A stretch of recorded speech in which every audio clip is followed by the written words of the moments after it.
This is your transition. Breathe and begin. Do people fear change?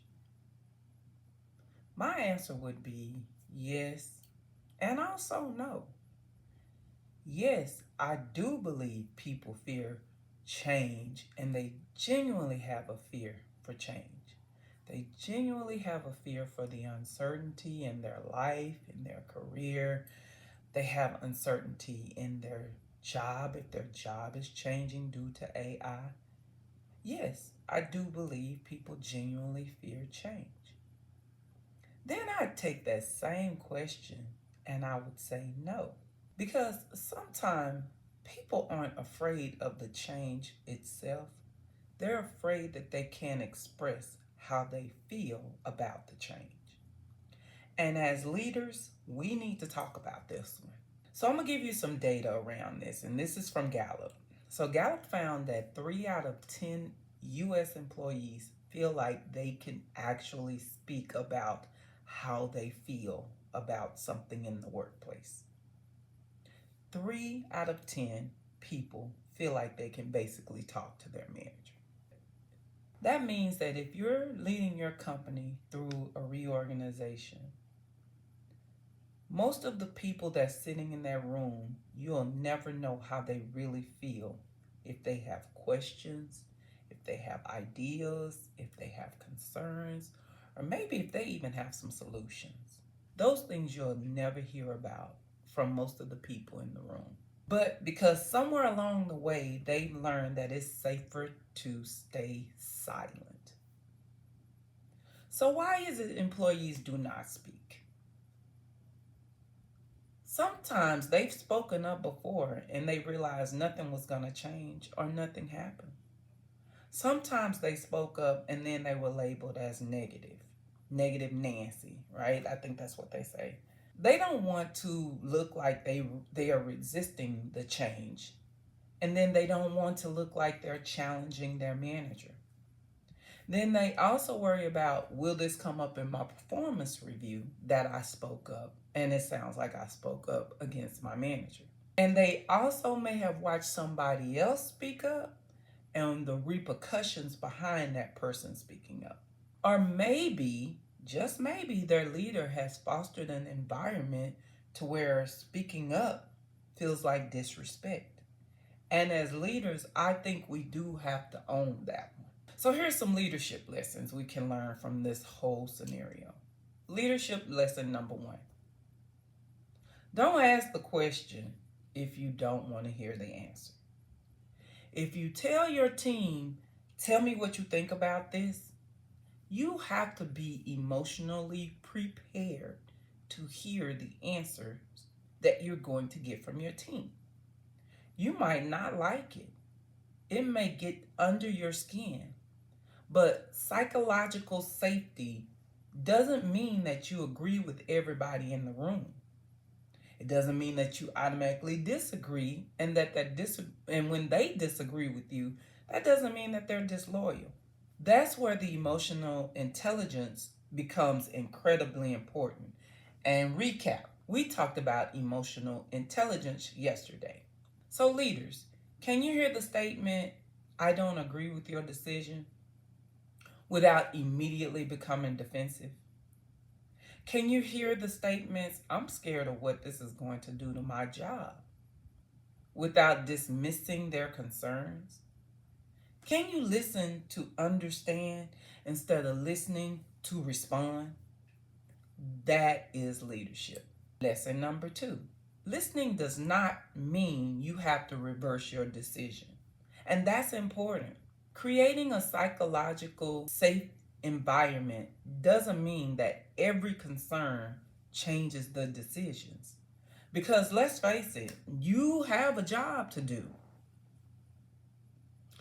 Sometimes the reorganization is going to happen whether you like it or whether they like it or not. The technology is still going to get implemented whether they like it or not. So the strategy is to move forward.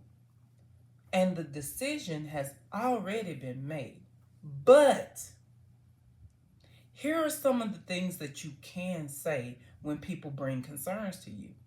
The first one is, I hear you. I understand. I understand why you have that concern. Here's what I know. Here's what I don't know just yet. And here's what I can share with you at this moment. You can validate someone's experience without making empty promises or without making promises you can't keep. You can listen without changing your decision. Leadership lesson number 3: remain human and lead forward. That's the hardest one to balance in leadership. How do I remain human while still leading forward? Because you don't want to confuse empathy with weakness at any point. Your team does not need you to pretend that you have it all together or that the change is not going to impact you. They need to know that you can help them navigate through the change. Acknowledge the uncertainty. Tell the truth. Listen. Communicate what you know. And then give them something that they can control. Now, what do I mean by that? What I mean by that is ask them, what can we do next? That's where the resistance starts replacing the fear. So let's shift it. Now that we've addressed their concerns and we've moved into resistance, let's move from fear to innovation. And here's where the psychological safety becomes powerful. See, the employee that was afraid to speak, they just might have the solution or the ideals you desperately need to navigate the entire team forward. So instead of asking, does everybody understand this change? Let's switch it and try asking, what are we not considering? What could make this transition easier? What risks do you see that I might not see? And if you could change one thing, how would implementing this be different? Now you're doing something different. You're turning the uncertainty into a conversation. You're turning the conversation into ideas. You're turning the ideas into action. And you're turning the action into resilience. And that's how fear can change and become innovation. So, here's my challenge for you today.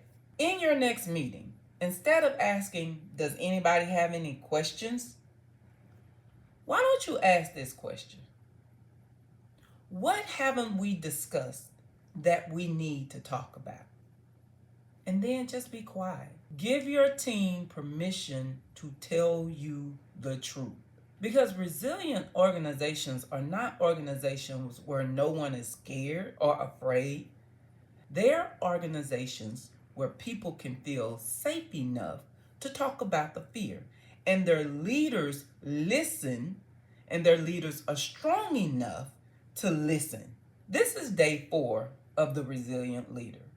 Tomorrow is Faith Friday. And we're going to talk about where the resistance comes from when you've done all of the things that you know how to do and you still don't know what to do next. So follow Tech, Leadership, and Faith with Adrienne, where I share practical leadership, faith, and career advice to help you grow, lead, and thrive.